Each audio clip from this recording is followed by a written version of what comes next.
they're so close to tying that league's longest ever win streak. What was the difference Tuesday from what you saw in that game against Vegas?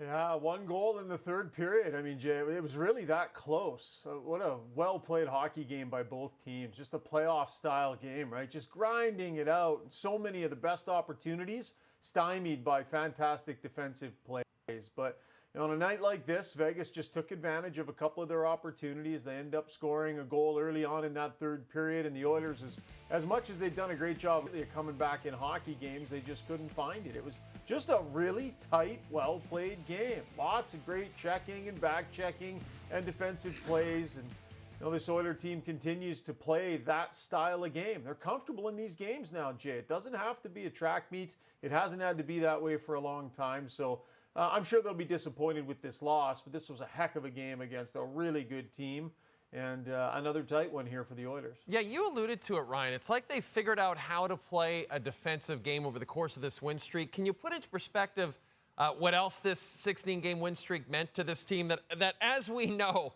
did not start the season the way they wanted to? Yeah, the win streak has done a lot for them. Even extended a little before that, Jay. They were on an 8-game heater, and then they lost 3, and then they won 16.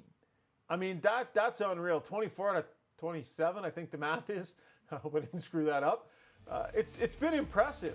You think about all the areas of their game where they were really struggling before, and those are all strengths all of a sudden, right? The penalty kill now has just been off the charts during this streak.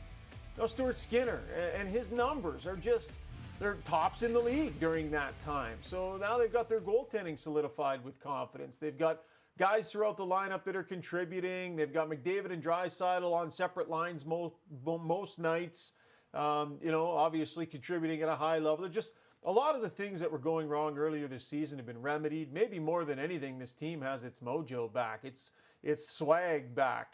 Or it's swagger back. They're playing like a team that knows they can win every single night that they're out there. And as I said, they'll be disappointed that they didn't win this game and didn't tie that record. But I'll be really interested to see how they react here over the next 4 or 5 games if they maintain that high level and come right back with that swagger, because they've certainly earned the right to do so, Jay. It'll be interesting to see if they take it back over the next few games. And they can even start a new win streak, Ryan. And they can do it Friday against the Anaheim Ducks. Ryan, you're the best. Thanks for this, buddy. We'll talk to you soon. You bet.